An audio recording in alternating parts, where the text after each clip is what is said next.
Habari yako mtazamaji wangu wa kipindi chetu cha siasa ya ulimwengu, karibu tena katika siku nyingine na wakati mwingine wa mwendelezo wa kipindi chetu. Kipindi ambacho kinakujia kwa udhamini wa Mnukwa Global Visa Consultant, ambao sio tu washauri wako lakini vile vile ni wasaidizi wako ikiwa katika siku za usoni unakusudia kuelekea katika nchi za ughaibuni. Nchi kama za Canada, Uingereza, nchi za Umoja wa Ulaya pamoja na Australia. Unaweza kuwasiliana nao kupitia namba hizo chini tangazo kwa msaada, ushauri pamoja na mwongozo. Tukielekea katika uchambuzi wetu wa leo, bila shaka pamekuwa na mfululizo wa mashambulizi makali kutoka katika nchi ya Urusi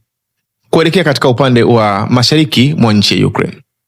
Na hasa inaonekana kama mashambulizi yamekuwa yakitarget zaidi katika sehemu kama za Chernihiv, katika sehemu kama za Poltava,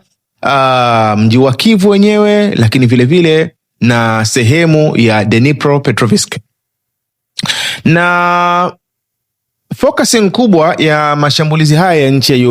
ya Urusi, pamoja na kwamba nchi ya Ukraine imekuwa ikijaribu kujibu mapigo kwa kurusha drones nyingi takriban kama 600 kuelekea katika nchi ya Urusi, lakini kwa kiwango kikubwa inaonekana kwamba zimeweza kuzuiwa kiasi ambacho madhara yake hayajaweza kuwa makubwa zaidi. Lakini focusing ya nchi ya Urusi katika kufanya mfululizo wa mashambulizi haya, hasa kuanzia kwenye tarehe 3, tarehe 4 na mpaka kufikia katika usiku wa kuamkia siku ya Jumatatu kwa maana ya tarehe 6,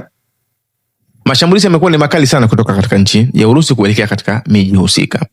Na focusing ya nchi ya Urusi, kile kinachoonekana ni mambo kadhaa. Jambo la kwanza ni kama kulipiza kisasi kwa kile ambacho kinaonekana kwamba kilikuwa kimefanywa na nchi ya Ukraine kwa hivi karibuni, kwa kuzingatia kwamba toka tarehe 26 ya mwezi Juni, Rais Vladimir Zelensky alikuwa ametangaza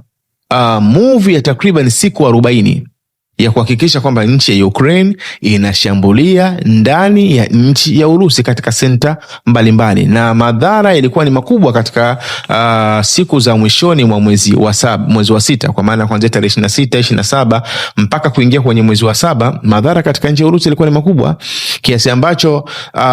mpaka palikuwa kama kuna upungufu katika upande wa supply ya mafuta. Ndio maana foleni zilikuwa inaonekana kwamba ni nyingi katika upande wa mashariki mwa nchi ya Urusi. Sasa kile kinachoonekana kwa nchi ya Urusi ni kama kulipa kisasi, kwa sababu ile module ya mashambulizi yao inaonekana vile vile imefocus katika center za mafuta, center za gesi, kwa maana kuharibu ile supply line ya mafuta moja na gesi. Na ndio maana vivyo pamekuwa kuna report ya ile tunasema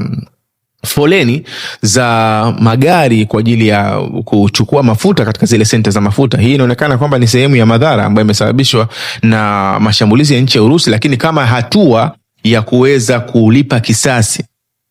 cha kile ambacho kilikuwa kinafanywa au kimefanywa na nchi ya Ukraine. Hilo ni jambo la kwanza. Lakini jambo la pili, nchi ya Urusi inaonekana kwa hivi sasa focusing yake kubwa ni kuhakikisha kwamba wanaangusha nadharia ya nchi ya Ukraine kuwa imepata ushindi wa kiwango fulani katika siku za karibuni. Na hii ni kwa kuzingatia kwamba tarehe 7 na tarehe 8 mwezi wa 7 patakuwa kuna kikao cha NATO katika nchi ya Uturuki. Kikao ambacho kinaonekana kwamba moja katika malengo yake ni kuhakikisha kwamba wanaendelea kutoa support katika nchi ya Ukraine, na ndio maana pamekuwa kuna ahadi ya Ukraine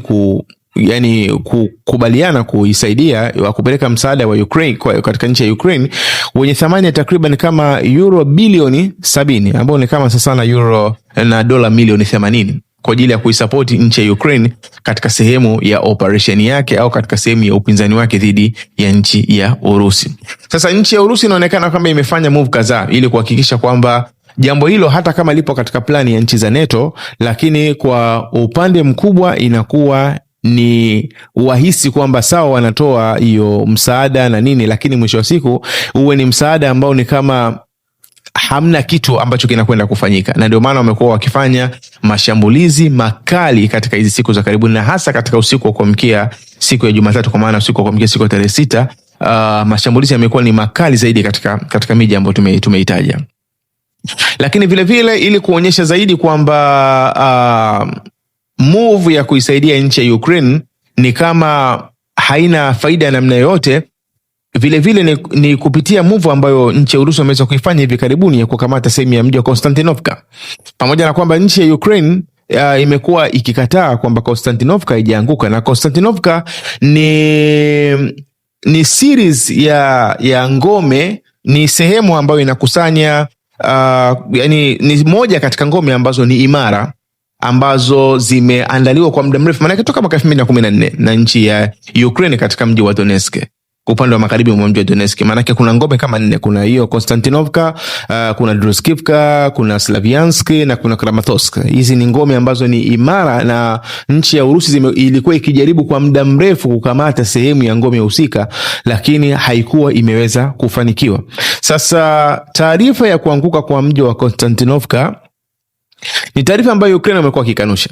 lakini vile vile nchi ambazo zinaisapoti nchi ya Ukraine vile vile zimekuwa haitoi headline, hawatoi taarifa ya kuonyesha kwamba kweli labda Urusi wameweza kukamata mji wa Konstantinovka. Lakini image nyingi au video nyingi ambazo zinaonyeshwa na nchi ya Urusi zinaakisi kwamba kweli Konstantinovka itakuwa imeanguka. Sasa kwa nini labda nchi za magharibi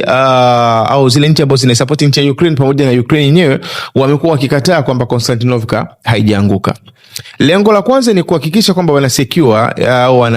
wanaendelea kudhibiti imani ya watu wenye kutoa support katika nchi ya Ukraine, kwamba nchi ya Ukraine bado ipo imara, kwa sababu kuanguka kwa Konstantinovka maana yake ni pigo kubwa katika nchi ya Ukraine, na ndio maana wamekuwa wakiendelea kushika msimamo huo. Lakini vivyo vyombo vya habari vikubwa vya upande wa nchi kama za Ulaya Magharibi vimekuwa havitoi taarifa ya kuakisi chochote kuhusiana na swala la Konstantinovka. Hilo ni jambo la kwanza.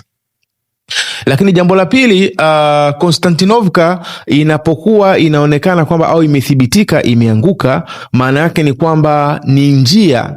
ya kuelekea katika Druskivka, ni njia ya kuelekea Slaviansk, ni njia ya kuelekea Kramatorsk. Maana yake Urusi kwanza wamekuwa wakifanya movement katika hizo sehemu zote. Wamekuwa wakifanya movement katika sehemu zote. Lakini iwapo itakuwa inaonekana kwamba kweli Konstantinovka imeanguka, maana yake ni njia salama ya wao kuelekea katika hizo ngome zingine. Na wao walau na itakapofikia kama hizo ngome zikaanguka, maana yake hizo ngome 4 nilizozitaja kuanzia Konstantinovka, Druskivka, Slaviansk na Kramatorsk zikiwa zimeanguka au zikafikia katika hatua zikawa zimeanguka, maana yake ni kwamba plani ya nchi ya Urusi itakuwa imefanikiwa kwa takriban kwa 70% tuseme, au 80%, kwa sababu ngome ambazo zitakazokuwa zimebakia ni ngome 2 ambazo zitakuwa na zenyewe vile vile haziko pamoja kama zilivyokuwa hizi 4. Kuna ngome ya Pavlograd ambayo inapatikana kule Dnipropetrovsk, lakini vile vile kuna Lozova ambayo inapatikana kule Kharkiv, ambapo inaonekana kwamba Urusi kama katika upande wa Kharkiv wamekuwa wakifanya movement kubwa katika sehemu kama za Kupiansk na mfano wake, lakini lengo kubwa ni kuhakikisha ile Lozova inaanguka, kwa sababu Lozova inapokuwa imeanguka, maana yake ile ngome imara ambayo ilikuwa ikitoa support katika upande wa Donetsk, katika upande wa Luhansk au ile Donbas kiujumla, maana yake ni kwamba inakuwa na yenyewe kule hakuna support nyingine. Na ina maana katika mazingira namna hiyo tunasema kwamba plani ya nchi ya Urusi itakuwa imefanikiwa kwa 70% walau, kwa sababu mpango wa nchi ya Urusi hasa ni kukamata miji takriban kama 8 au 9 ili kuifanya ile Novorossiysk iweze kukamilika, kwa sababu mpango wa nchi ya Urusi hasa ni kukamata sehemu ya Novorossiysk, maana yake kuanzia katika miji kama ya Donetsk, Luhansk, Zaporizhia, Kherson, kwenda katika miji kama wa Dnipropetrovsk, Mykolaiv, Odessa na mfano wake, na kwenda kuchukua paka sehemu kama za Kharkiv. Kharkiv haipo katika sehemu ya Novorossiysk, lakini inaonekana kwamba katika mpango wa nchi ya Urusi maana yake ni kuchukua ile, tukisema Novorossiysk maana yake ni hiyo miji ambayo nimeitaja kuanzia Donetsk, Luhansk, Zaporizhia, Kherson, kwenda katika sehemu kama za Dnipropetrovsk, kwenda katika sehemu kama za Mykolaiv, kwenda katika sehemu kama za Odessa, lakini na Kharkiv wanakuwa wanaiingiza kwa sababu hauwezi ukawa na control nzuri katika upande wa Donetsk kama hauna sehemu ya Kharkiv, kwa kuzingatia kwamba sehemu ya Kharkiv ni sehemu ilikuwa ikitegemewa katika na nchi ya Ukraine ili kuweza kufanya mashambulizi katika sehemu kama za Donetsk na sehemu kama za Luhansk, lakini vile vile kuweza kufanya mashambulizi katika sehemu kama za miji ya magharibi mwa nchi ya Urusi, maana yake miji kama ya Belgorod na mfano wake, na ndio maana inaonekana kwamba katika move ambayo ilikuwa imefanywa na imekuwa inaendelea kufanywa na nchi ya Urusi katika upande wa ile miji ya Ukraine ambayo inapakana na nchi ya Urusi, maana yake miji kama ya Sumi au ya Kharkiv, ni kutengeneza kama buffer zone ili kuhakikisha kwamba miji ya ndani ya nchi ya Urusi inabaki kuwa salama. Kwa ina maana katika ule mpango wa kuchukua sehemu ya Novorossiysk, maana yake ni kwamba itakapokuwa imefanikiwa kuichukua sehemu ya Konstantinovka na hizi senta 4 ambazo zimekusanyika mahala pamoja katika mji wa Donetsk, sehemu itakayokuwa imebakia ni hiyo ya Lozova ambayo ni senta kubwa, ni ngome vile vile imara ambayo inapatikana katika mji wa Kharkiv, lakini vile vile na Pavlograd ambayo inapatikana katika mji wa Dnipropetrovsk. Na watakapofikia katika kilele cha mwisho cha kuangusha sehemu hizo, maana yake automatically sehemu ya Novorossiysk au ile plan ya kukamata sehemu ya Novorossiysk inaweza ikawa imefanikiwa kwa 90%. Kitakachokuwa kimebakia itakuwa ni kudhibiti tu zile sehemu za ardhi husika, lakini zile senta za kuweza kutoa upinzani mkali maana yake zitakuwa zote zimeweza kuanguka. Kwa kuzingatia mazingira kama hayo, na ndio maana inaonekana kwamba katika nchi ya Ukraine na katika upande wa wale supporters ambao wanaisupport nchi ya Ukraine, si kipindi sahihi cha kuweza kutangaza au kukubali kwamba sehemu kama ya Novorossiysk imeweza kuanguka. Lakini move hii maana yake ni move ambayo Urusi inaonekana kwamba wameitilia nguvu zaidi ili kufanya kwamba kikao cha NATO ambacho wanakwenda kukaa tarehe 7 na tarehe 8 kwa lengo la kuiongezea pesa au kuongezea uwezo nchi ya Ukraine, maana yake kiwe ni kikao ambacho chenye kushindwa. Hata kama watatoa pesa au hata kama watatoa support ya namna yoyote, maana yake wajue kabisa kwamba support yao katika nchi ya Ukraine haiwezi kubadilisha chochote katika move ambayo nchi ya Urusi imekuwa ikiifanya. Na kwa matokeo ambayo yamekuwa yakiendelea katika upande wa ground, ndio maana inaonekana kwamba nchi ya Ukraine vile vile, kwa sababu takriban impita siku moja au siku mbili, nchi ya Urusi walikuwa wametaka ceasefire walau ya masaa 6 ili waweze kubadilishana sehemu ya watu waliofariki katika sehemu ya Konstantinovka. Lakini nchi ya Ukraine imekataa zoezi hilo. Litakuwa lifanyike leo siku ya Jumatatu. Nchi ya Ukraine imekataa zoezi hilo, na imekataa kwa sababu mbili. Kwanza kabisa, nchi ya Urusi manake yenyewe ndio kama imetangaza kwamba wametoa proposal hiyo. Ina maana wametoa pendekezo ambalo linaendana na terms zao au yale masharti yao kwamba tutastapisha mapigano kwa muda wa masaa 6 na utaratibu wa kubadilishana utakuwa katika namna ABC. Sasa move ya namna hiyo vile vile Ukraine wameikataa kwa sababu wenyewe wanaona kwamba kukubali move hiyo maana yake kwanza ni kuipa ushindi nchi ya Urusi, kwa maana ya kwamba yale mazingira ya kubadilishana na kila kitu maana yake yamekuwa proposed na nchi ya Urusi au yamependekezwa na nchi ya Urusi, jambo ambalo Ukraine wanaona sio jambo la sawa sawa. Lakini vile vile kwa sababu ya ule muundo wa upinzani ambao umekuwa ukiendelea katika sehemu kama ya Konstantinovka au katika miji ile katika upande wa magharibi mwa mji wa Donetsk,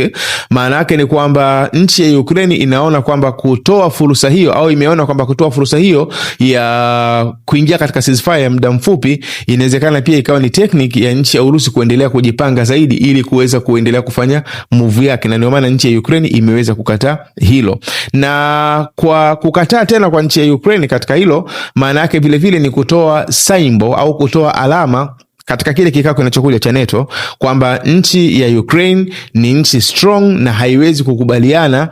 kirahisi na nchi ya Urusi, jambo ambalo bado linakuwa linaendelea kutengeneza mazingira ya ushujaa mbele ya jamaa ambao wamekuwa wakisapoti nchi ya Ukraine. Sasa katika mazingira yote ambayo yamekuwa yakiendelea, kuna mambo kadhaa ambayo tumekuwa tukiyatazama. Kwanza kabisa ni muundo wa upinzani ambao au ile mvutano ambao umekuwa ukiendelea baina ya nchi ya Urusi na nchi ya Ukraine. Jambo la kwanza katika kile ambacho tunakiona ni kwamba vita au ile special operation kama inavyozungumzwa na nchi ya Urusi, kwa maana ya operation maalum baina ya nchi ya Urusi na nchi ya Ukraine, imehama kutoka kuwa katika operation maalum na sasa hivi imekuwa ni war of attrition. Imekuwa ni vita ya kuchoshana. Maana yake ni kwamba kile kinachoonekana mpaka sasa hivi ni kwamba pande zote mbili zinapigana katika namna ya kwamba nani atawahi kuchoka. Kwa sababu nchi za Ulaya ambazo zimekuwa zikitoa support katika nchi ya Ukraine, lengo lake kubwa ni kuichosha nchi ya Urusi. Hilo ndio lengo kubwa, kwamba Urusi inatakiwa ichoke. Pamekuwa na matazamio kwamba nchi za Ulaya huenda zikawa zinahitaji mgogoro moja kwa moja na nchi ya Urusi. Lakini jambo hilo inawezekana likawa lina ugumu kwa kiwango fulani. Linaweza likatokea, lakini inawezekana likawa lina ugumu kwa kiwango fulani, kwa kuzingatia kwamba Russia au Urusi ni nchi ambayo ni nuclear state, ni nchi ambayo ina silaha za nuclear. Lakini vivyo katika upande wa nchi za Ulaya Magharibi, kwa maana kwamba nchi kama ya Uingereza, nchi kama za Ufaransa, ni nchi ambayo vivyo inazingatiwa kwamba zenyewe vivyo ni nuclear state. Kwa hivyo vita baina ya pande mbili ambazo zina udhibiti wa silaha za nuclear inawezekana ikawa ni vita ngumu zaidi, au ikawa ni vita ambayo mwisho wa siku haiwezi kutoa mshindi. Lakini kile kinachoonekana mpaka sasa hivi, ukizingatia kwamba pamekuwa na mabadiliko makubwa katika upande wa sera ya ulinzi ya nchi za Ulaya, pamoja na kwamba ni sera ambayo imekuwa promoted zaidi na Rais Donald Trump, ya nchi za Ulaya kuweza kuongeza bajeti zao, kwa maana ya kwamba ile pato ghafi la taifa, kwa maana GDP, 5% iweze kwenda katika masuala ya ulinzi na usalama wa nchi ambazo ni memba wa NATO. Ni hatua ambayo inawezekana ikawa inaakisi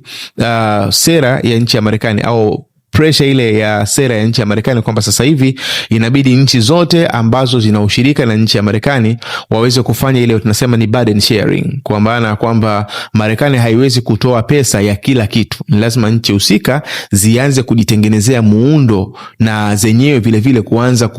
kufanya uwekezaji mkubwa katika masuala ya ulinzi na usalama. Ni tekniki ambayo inaonekana ina faida kubwa katika nchi ya Marekani, kwa maana kwamba kwa kuzingatia kwamba nchi za NATO kwa kiwango kikubwa zinanunua silaha kutoka katika nchi ya Marekani. Lakini katika upande mmoja au mwingine, tunaweza tukazingatia kama ni sehemu ya maandalizi ya nchi za Ulaya kwa lengo la kukusudia mgogoro moja kwa moja na nchi ya Urusi. Na ndio maana kile kinachoonekana kwamba pamekuwa na nguvu kubwa ya kutoa support katika nchi ya Ukraine ili kuhakikisha kwamba Urusi inachoka.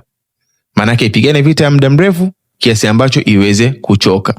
Na kuchoka kuna kukusudiwa hasa ni inawezekana isiwe katika muundo wa wanajeshi labda kupigana vita muda mrefu, kwa sababu Urusi wana historia ya kupigana vita za muda mrefu zaidi. Lakini kile kinachokusudiwa zaidi ni kufanya uchumi wa nchi ya Urusi uweze kuzorota, kwa sababu inapokuwa inashindikana kuweza kuiangusha nchi militarily katika njia za vita za kawaida, manake the best way au njia bora zaidi ya kufanya hilo huwa inakuwa ni kuichosha nchi katika upande wa uchumi wake. Ndio maana unaweza ukaona kwamba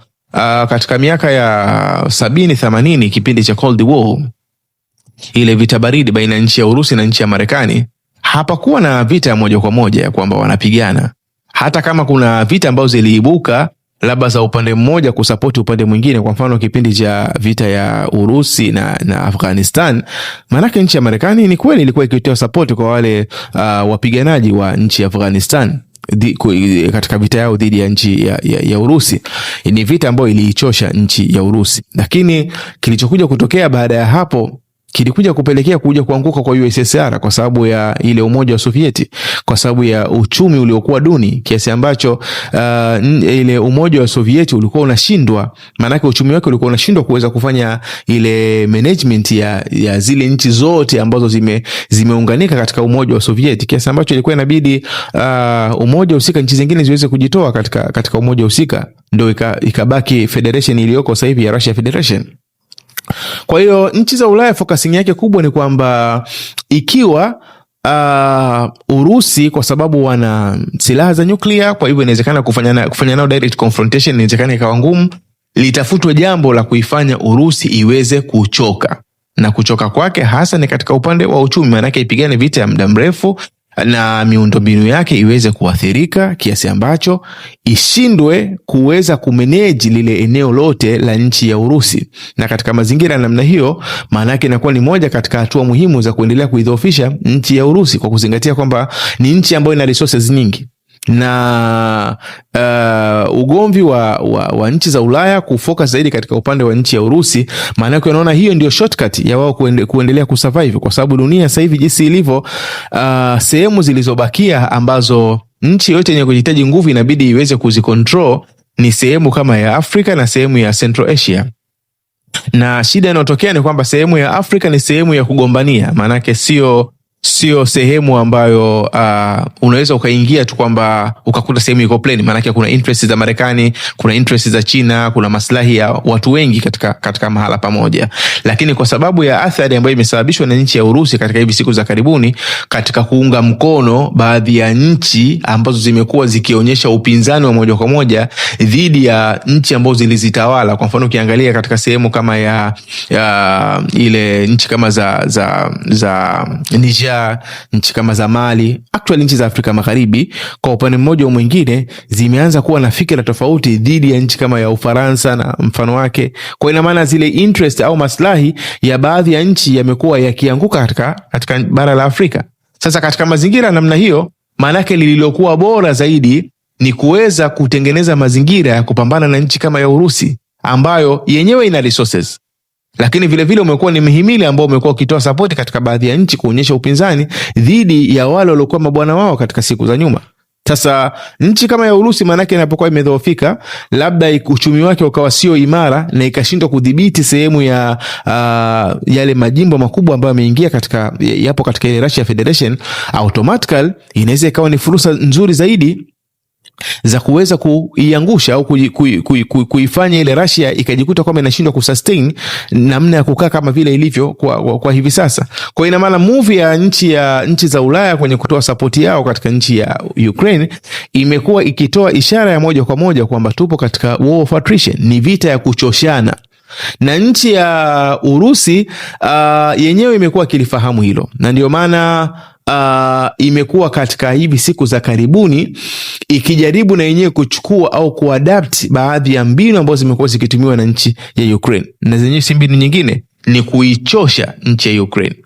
kuhakikisha kwamba wanashambulia katika senta muhimu ambazo zinatoa support katika ya logistic na vitu vingine katika upande wa nchi ya Ukraine, especially katika upande wa mashariki mwa nchi ya Ukraine, lakini vile vile kufanya attacks ambazo ni strong attacks. Manake Urusi wamekuwa wakitumia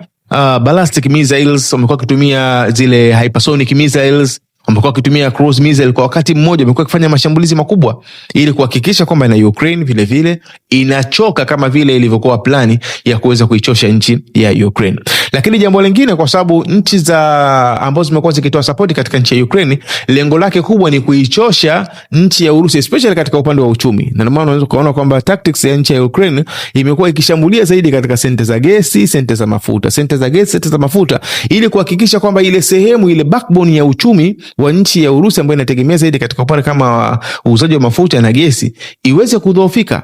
kwa kiwango kikubwa. Katika muundo wa namna hiyo, vile vile nchi ya Urusi imekuwa ikifocus katika kuharibu uchumi wa nchi ya Ukraine, na ndio maana inaonekana katika plani ya vita ambayo inaendelea sasa hivi katika upande wa mashariki mwa nchi ya Ukraine,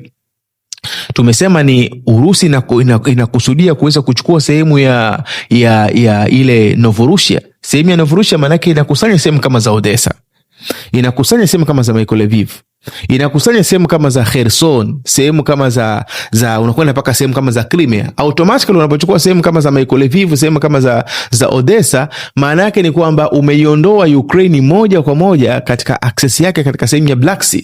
umeiondoa katika ile bahari nyeusi. Kwa hiyo automatically maana yake watakaokuwa na udhibiti wa moja kwa moja wa sehemu ya bahari nyeusi kwa kiwango kikubwa itabaki ni nchi ya Urusi na nchi ya Uturuki, ndio watakaokuwa na access kubwa katika sehemu ya Black Sea. Katika mazingira namna hiyo, maana yake itadhoofisha kwa kiwango kikubwa sehemu ya uchumi wa nchi ya Ukraine, kwa sababu ya kuzingatia kwamba katika upande wa ngano ambayo inauzwa na nchi ya Ukraine, maana yake ni sehemu ya wazalishaji wakubwa wa ngano duniani, ile ngano kwa kiwango kikubwa kuja katika nchi kama za Afrika na sehemu kama za baadhi ya nchi za Asia au kwa maana Middle East, inategemea zaidi kupita katika Black Sea. Maana yake ipite katika Black Sea, ipite katika sehemu za Uturuki kule Bosphorus, iweze kuingia katika bahari ya Mediterranean, na iweze kwenda katika sehemu nyingine. Katika mazingira namna hiyo, maana yake itaifanya nchi ya Ukraine iweze kutegemea zaidi upande wa mainland katika nchi ambayo inapakana nazo katika upande wa mashariki, katika upande wa magharibi, na kinyume na hapo manake itakuwa haiwezi kuwa na access katika upande wa Black Sea. Kwa hiyo ukiangalia muundo jinsi ulivyo katika upande wa nchi za Ulaya Magharibi na nchi ya Ukraine yenyewe, wamekusudia hii vita kama iwe ni war of attrition, ni vita ya kuichosha nchi ya Urusi. Lakini katika upande wa nchi ya Urusi, lengo lao kubwa wao kwanza ni kuchukua sehemu ya Novorossiysk, lakini vile vile kuidhoofisha Ukraine vile vile katika upande wa uchumi. Na ndio maana inaonekana kwamba focusing zaidi ni kuchukua sehemu ya Novorossiysk ili kuhakikisha sehemu kwanza ya uzalishaji mkubwa wa zile bidhaa za kilimo kama ngano na mfano wake inapatikana zaidi katika upande wa mashariki, ambao inaonekana kwamba Urusi ndio imeconcentrate katika upande huo. Ukiachilia mbali hilo, vile vile moja katika ile artery au mshipa wa kuweza kusupply kile ambacho kinazalishwa katika nchi ya Ukraine ni katika sehemu ya Black Sea, ambayo inaonekana kwamba moja katika malengo ya nchi ya Urusi ni kuhakikisha kwamba wanakata ile access ya nchi ya Ukraine kuweza kufika katika sehemu ya Black Sea. Kwa hiyo automatically au kiujumla ni kwamba pamekuwa na move ya namna hiyo ambayo actually tunaifungamanisha zaidi na kile ambacho kinategemewa kutokea katika siku ya kesho katika nchi ya Uturuki katika kikao cha NATO ambacho itakuwa ni kikao cha siku 2 ambacho moja katika focusing yake zaidi ni kuweza kutoa support katika nchi ya Ukraine. Lakini kile kinachoonekana dhahiri ni kwamba support ambayo inatoka ya nchi za Ulaya kwenda katika nchi ya Ukraine bado imekuwa haileti matokeo yale ambayo yamekuwa yakikusudiwa katika move husika, pamoja na kwamba mashambulizi yamekuwa bado yakiendelea katika pande zote mbili, na huenda kadri siku zinavyozidi kwenda taswira inaweza ikabadilika. Lakini kwa kile ambacho kiko wazi mpaka sasa hivi ni kwamba katika upande kama wa udhibiti, katika upande wa masuala ya ardhi, nchi ya Urusi imekuwa ikiendelea kuchukua maeneo makubwa katika upande wa mashariki mwa nchi ya Ukraine. Lakini kiujumla bado tuna muda wa kuendelea kutazama move hizi, lakini tukitaraji kwamba huenda katika muda ujao tukapata taswira iliyokuwa bora zaidi ya hii ambayo tumekuletea. Jina langu naitwa Maulid Ali Mnukwa. Nikuombe uendelee kufuatilia vipindi vyetu, na nikuombe usahau kusubscribe, kulike, kushare pamoja na comment. Uwe na muda mwema.